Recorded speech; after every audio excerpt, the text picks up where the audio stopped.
En termes de santé, la question est, qu'aurions-nous fait à la place de la majorité actuelle?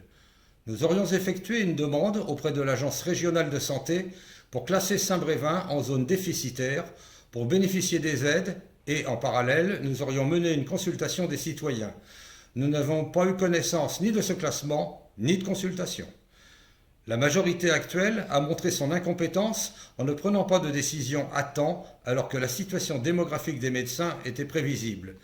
Elle a bricolé en catastrophe un local pour 2 médecins et 2 secrétaires.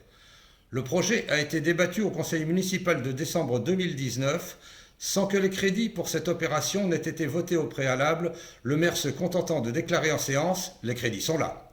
Bien sûr, aucune concertation après. Ce que nous voulons, c'est un centre de santé polyvalent qui garantisse un accès pour tous avec le tiers payant et le secteur 1 sans dépassement d'honoraires. Ce centre fait obligatoirement de la prévention, par exemple comment le sport et l'alimentation peuvent améliorer la santé. C'est une structure attractive fondée sur le salariat qui est souhaité par plus de 80% des jeunes médecins. Il est nécessaire d'offrir cette possibilité aux jeunes médecins pour qu'ils répondent à notre appel. La liste Oui Demain propose l'installation de cabinets médicaux à l'ancienne. Il est peu probable que cela intéresse ces jeunes médecins.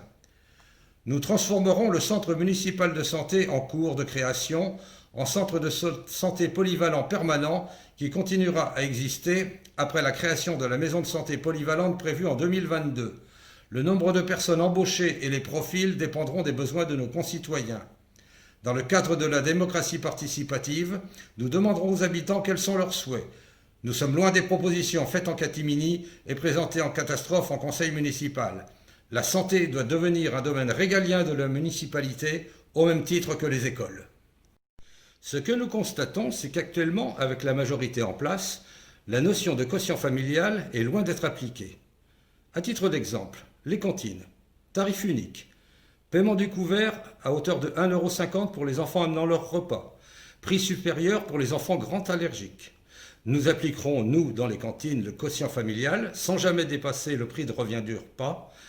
La gratuité sera instaurée pour les enfants devant amener leur repas, les enfants allergiques, et nous appliquerons un prix identique pour les grands allergiques. Au niveau de l'école intercommunale de musique, il existe actuellement 4 niveaux de tarifs.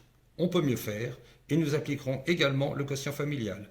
Enfin, pour les manifestations à caractère culturel et l'accès aux installations sportives, nous appliquerons le quotient familial là où c'est possible et nous étendrons le pass sport-culture aux collégiens.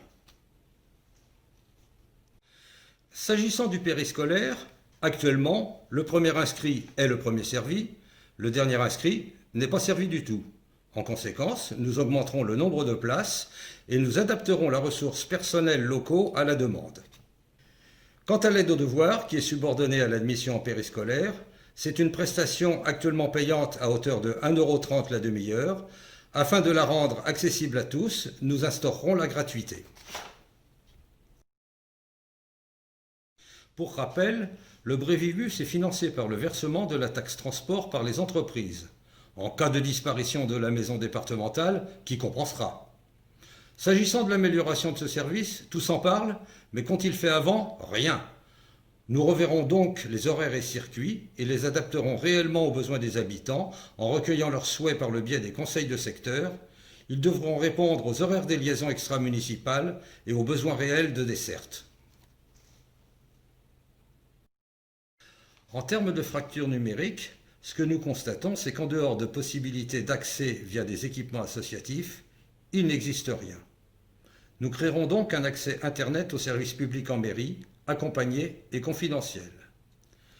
Une personne sur 2 de plus de 75 ans n'a pas accès à Internet à son domicile et 15% de la population n'a pas utilisé Internet en 2019. Un employé municipal ou un service civique sera à la disposition des personnes qui viendront à la mairie pour faire leurs démarches numériques.